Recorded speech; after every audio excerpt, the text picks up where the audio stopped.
Hi, my name is Flo and this is my channel Where Are They Now? I mean no harm or upset in anything I do. With that being said, let's get on to our first case. Cheryl Grimmer was born in 1966 in Knoll, Bristol, England. However, this case took place in Australia. She went missing on the 12th of Jan 1970 and she went missing without a trace. But let's dive into the whole case. On the morning of the 12th, the Grimmer family went to the beach at Fairy Meadow. They were having a great time until the weather turned at about 1:30 p.m. So the family decided it was time to go. The children all went to the shower block. While the kids were in the shower block, their mother was collecting all their goods. But Cheryl was being a bit naughty and refusing to come with the other children. But sadly, by the time the mother had got their bits and got back to the shower block, Cheryl had vanished. There wasn't a phone nearby, so she had to make her way to the nearby home to call for help. Witnesses claim that there was a man holding Cheryl up to a water fountain and then ran off with her wrapped in a towel.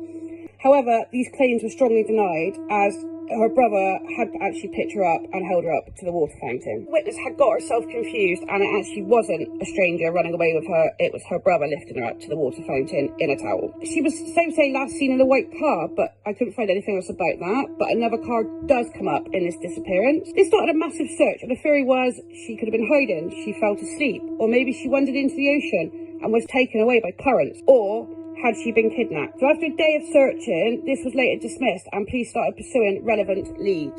So this is where the other car pops up. The blue Volkswagen was near the crime on the day. However, couldn't really find much more on that. So the police were back to square one. Or were they?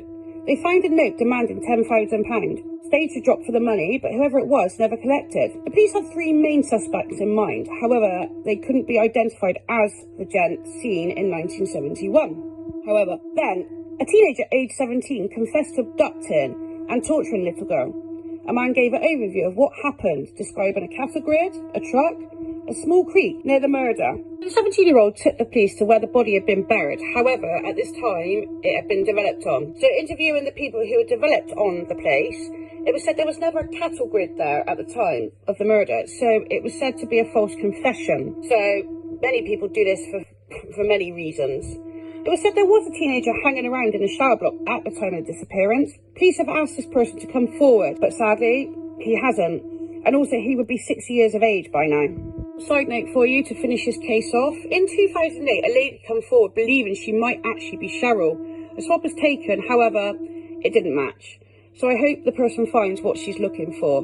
Obviously, she's struggling with something as well. But that's it, sadly. Cheryl has never been seen or heard from again. Right, as I said last week, I can't cover every single case, so I'm going to do some mini cases to get some, information out there. Deborah George, age 46 when she went missing on April 6th, around 9 p.m. She's slim-build with brown hair and was wearing a woolly hat, a brown jacket. She went missing from Sussex. The next person is Anthony Filson, 22 when he went missing from London on the 4th of April 2023. Joseph Lotimono, age 47 when he went missing from the Forest, London. Last seen on the 31st of January 2023. Last but not least, Amy Campbell, age 38 when she went missing from Glasgow on the 16th of March 2023. She was last seen out at 11 p.m. Amy is 5'7" tall, blonde hair and blue eyes. So that's it for this week. I'll be back next week with another case or cases. I haven't quite decided how I'm going to do it yet. Thanks for everyone who's subscribed already.